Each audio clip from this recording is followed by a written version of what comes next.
What's up, everybody? Welcome back to the podcast. If you are tuning into this like literally as it drops, you will probably notice that the timing is just a touch different. I usually record this ahead of time earlier in the week and then it drops on Friday morning. This week, I really wanted to wait to do like a little bit of a summary of the CoreCraft workshop for two reasons. One, because I want to give you the summary, but also I was using most of my time preparing for the CoreCraft workshop, and it made more sense to just do it today and drop it tonight. So, hi, good evening. Glad you are here, and thanks for coming along for the ride and being down to talk about this stuff. So, I'm just going to kind of get right into it after one quick announcement. The CoreCraft workshop was the pre-party to what is happening in the training club on Sunday evening, which is our new programs are dropping and our focus is core. So this was the pre-funk, the pre-game. Somebody said pre-funk the other day, like referring to pre-gaming before going out. And I had not heard that term since like 2011, and I was like, oh my god, that just activated a part of my brain that I had fallen asleep for a good reason for a long time. So anyway, if you're much younger than me, that maybe doesn't mean anything to you, but anyway, that was our pre-funk to what's happening in the training club, all things core focused going on in this next 8-week cycle. I'll drop the link to get some more info on that. And join us if that is your vibe for the next cycle starting on Sunday.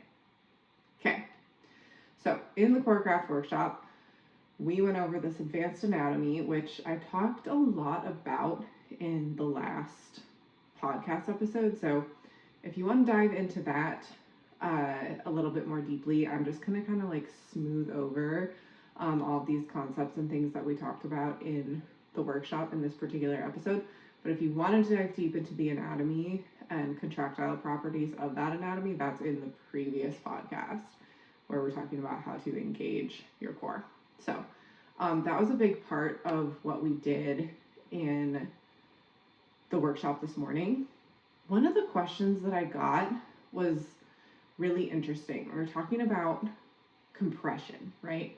And this person was asking, like, what is the difference between hip flexor contraction and rectus abdominis contraction? Which do I need for compression? Like if I'm doing like toes to bar, and how can I tell like what's gonna help me more? So here's the thing. Compression requires both hip flexor and rectus abdominis contraction. As you're going into something like toes to bar, that is a pretty global need from your anterior chain. Like you're gonna need all that stuff to be contracting, so it's both. And then the ability to co-contract all this stuff together is a skill. So there's two things going on. Like, do you possess the skill of creating compression, doing a toes to bar, doing a skin to cat, doing an invert, whatever it is that you're working on? And do the individual tissue groups that you use in that skill actually have the strength that they need to lift you into said skill? So that was a really interesting conversation that we had during the anatomy walkthrough. We also talked about the obliques and pointed out some very specific anatomical properties of the obliques, specifically how they do more than just rotate and side bend. They also, the origin point wraps around to the front of the pelvis. So your obliques actually do assist in flexion as well. So just bringing it back to the toes to bar, your obliques are going to be working a little bit as well to flex the pelvis up. We also dove into the role of the obliques depending on your infrasternal angle, which everybody gets so turned on by the infrasternal angle and this information, including myself, because it is so interesting, but it's also just really illuminating about like why certain movements we bias and why certain movements we tend to shy away from. So quick and dirty walkthrough of that is your infrasternal angle. So the angle of your rib cage at the very base of it, like before it becomes your solar plexus, is going to dictate movements that you bias or shy away from. So, or not dictate, I shouldn't use that exact word. I want to be really careful how to talk about that. It can it can cause certain movement biases to occur in certain athletes.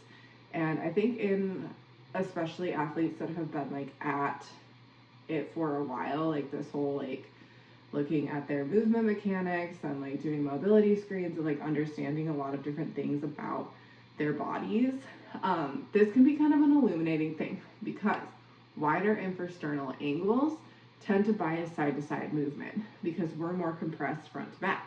I talk about it in first person because I am a wide infrasternal angle girly. And then narrow infrasternal angles, so less than 90 degrees, tend to bias the sagittal plane. So if you understand the shape of your rib cage, it can help you to kind of shine a light on why some of these movement patterns are a little bit less accessible for you. And coming back to why we were talking about this in the first place with the obliques, it can help you understand the role of the obliques in controlling the core. So, like I said, wider girlies, we are compressed front to back. We need more compression from the obliques side to side to create an effective abdominal canister. Narrow folks, we're going to be a little bit more compressed side to side already, and we're going to need more flexibility from the obliques. I also have a whole episode like diving more into the ribcage shape thing, which I will also link in the show notes. So if you want to dive deeper into that, you can go down that rabbit hole in that episode. We also talked about the rectus abdominis and how it relates to spinal movement. Gotta flex the spine if you're going to be using the rectus abdominis, otherwise you just end up flexing your six pack. We also talked a little bit in terms of the hip flexor conversation about how we need to be able to strengthen through the hip flexors for a lot of reasons. One, because of that compression that we talked about. Two, because if we're not strong in extension as well with our hip flexors, stuff in our core gets pulled on that's not meant to be pulled on when we're trying to create a strong abdominal canister, and it can really help us get a little bit more posterior tilt through the pelvis to create an effective canister. How much of this you actually need to worry about is going to be determined by simply your core strength and how well you're able to create a strong abdominal canister. More flexible hip flexors certainly can help that occur if you're struggling with it, but it could be unnecessary if you're Simone Biles, for example, somebody who has a lot of anterior pelvic tilt. I'm not worried about her hip flexors because she clearly has a strong abdominal canister already. She's working with the shape of her body. That is fine. So we also talked a little bit about that. Not Simone, as much as I wish. All right. We also talked about the hip rotators and their role in keeping our diaphragm, our pelvic diaphragm, stretched and open. If you bias external rotation of the hip rotators, that can lead to tension in the pelvic floor, because if we look at our pelvic floor from below, and if you're watching on YouTube, we've got the graph up on the screen. Yes. If we bias that, we can really see how our hip external rotators link to the hammock that is our pelvic diaphragm, which is really hard for me to say hammock because I'm from Minnesota. We say hammock there, but people don't know what I'm saying when I say hammock. It's the hammock, the pelvic hammock can get some unwanted and unwarranted load to the tissues when the hip rotators are not stretched and relaxed and doing the things that we want them to do. So those are some of the juicy tidbits that we talked about in the anatomy overview. We also talked about the transverse abdominis and some breathing techniques, which I'm not going to get too into that right now, but I guess just in terms of the breathing techniques, no, I'll talk about that when we get to the intra-abdominal pressure in just a second. But one of the training concepts that we talked about was core stability. Core stability gets talked about in this ambiguous fashion where we think we need vibration plates and Bosu balls, and like stability is this like special adaptation that needs to be trained in this special way, when really stability is just another word for strength. Okay, so just to simplify this concept, if somebody can bicep curl 40 pounds, 40-pound dumbbell, we compare that to somebody who can bicep curl 10 pounds, and you have their arm held out at they have their arm held out at a 90-degree angle, and we say, okay, person, stabilize. We're gonna try and move you. Who do you think you're gonna have an easier time moving? Who do you think can better stabilize through their bicep? Probably the person that can curl 40 pounds, because the tissues that are creating stability in that scenario can handle more load. All stability is your tissue's ability to resist force by producing force. Boom. End it there. We don't need the gimmicky core stability exercises, okay? All right, now let's talk about the pressurization. So, pressurization, this is your abdominal canister's ability to create a strong hold on itself, to create compression, holding our organs in space. Not saying that you need to like think about this and be like consciously holding your organs in space, but when you're deadlifting, when you're squatting, you do want to have a conscious abdominal canister via pressurization. This is why sometimes people say that like all you need to work your core is like deadlifts and squats, and that if you're doing that effectively, like it's all a core exercise and you don't need to train your core directly.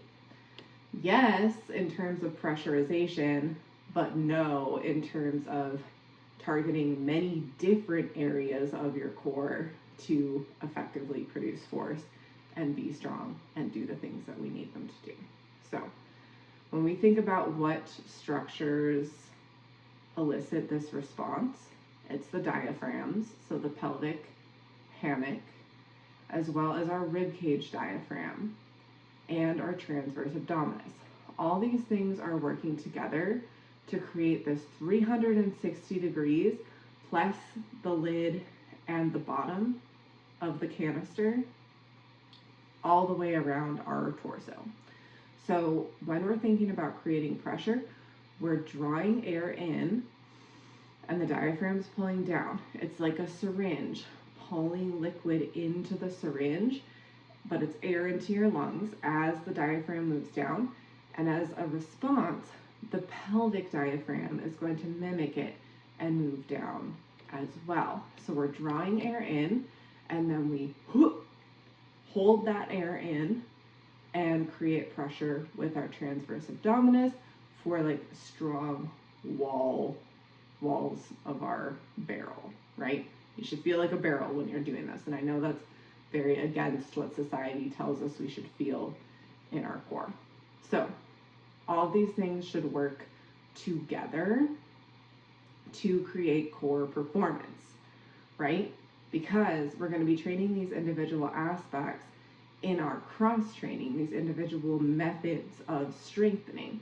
But then when our core is actually performing, you're not going to be thinking about that stuff.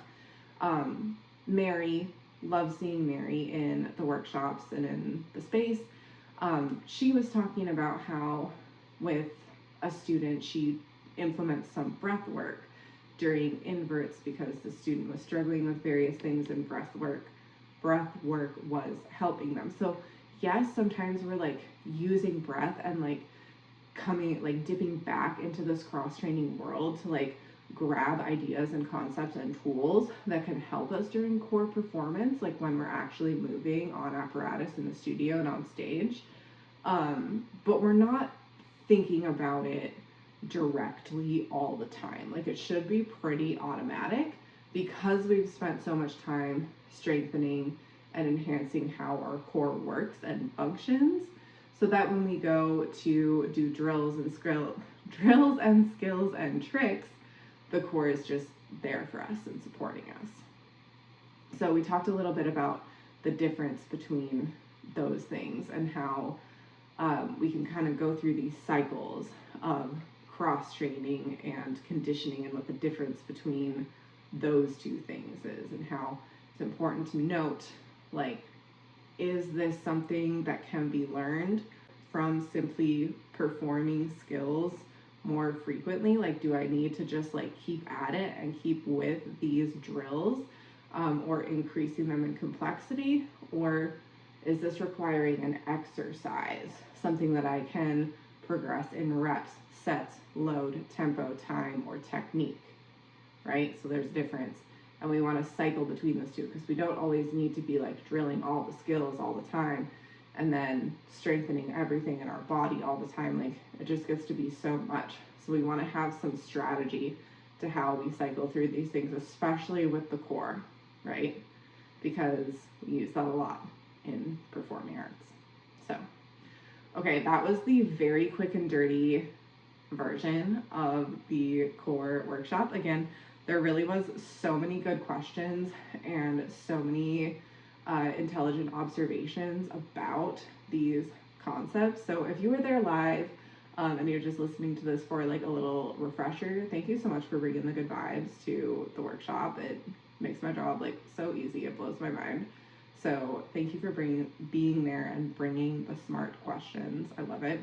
And I also love to hear about how y'all are working with your students.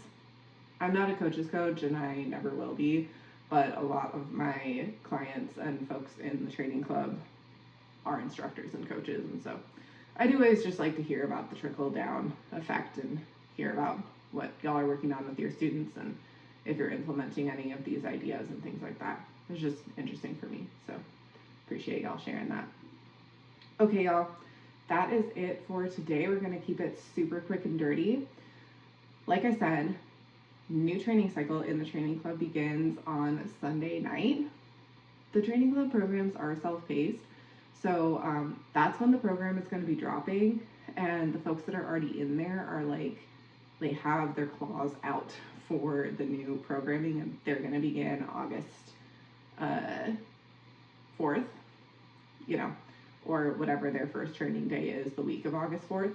But if you need to marinate on the stuff for a while, the training club is join anytime, leave anytime. Your autonomy is safe in the training club in terms of the timing. But if you are a type of person who's just like, it's starting on Sunday, I want to start on Monday, like I need to be like in the flow of the timing, that's how I am, that's how I would want to be, then I encourage you to join up this weekend and start to get oriented with some of the to-dos, in terms of just like setting a good baseline for working through these programs. And then when the programs drop on Sunday, you can freaking snatch that up and start the first week of August. All right, y'all. Thank you so much for listening. I'll catch you next time off stage.